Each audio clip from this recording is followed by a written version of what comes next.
with more on this, I'm joined by Toronto City Councillor Mike Del Grande, and he joins us now by Skype. Mike, Councillor Del Grande, thanks so much for taking the time to speak with us.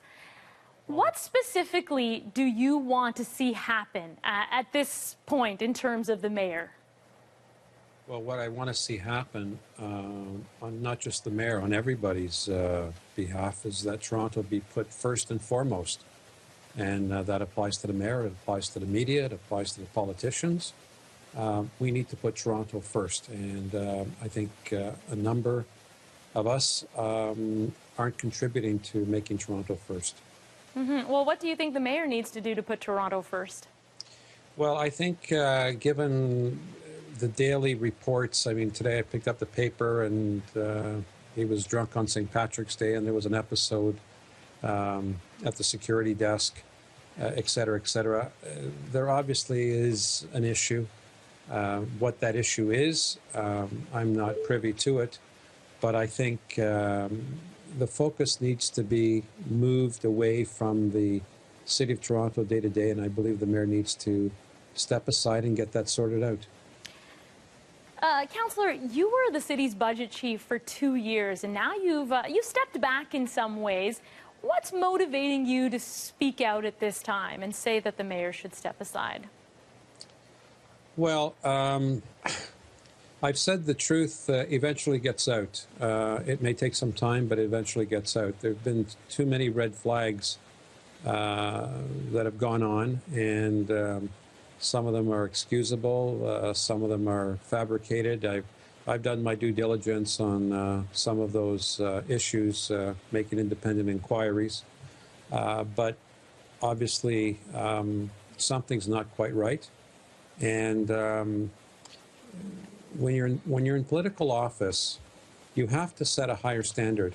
This business of antics outside of City Hall, on conduct, on personality, doesn't.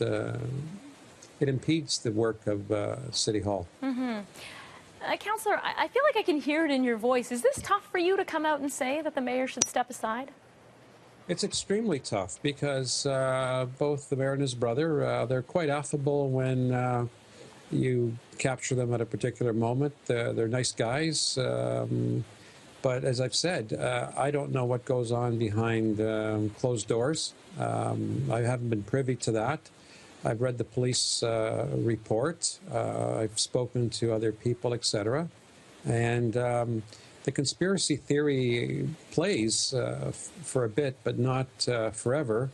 It's just, again, I govern myself as a politician to put Toronto first, before my own personal needs, before my personal entitlements, if you want to call it that, beyond everything. Toronto should always come first. And if Toronto is hurt by my actions, then I would expect that I would undertake the proper process to correct that action, to correct concern.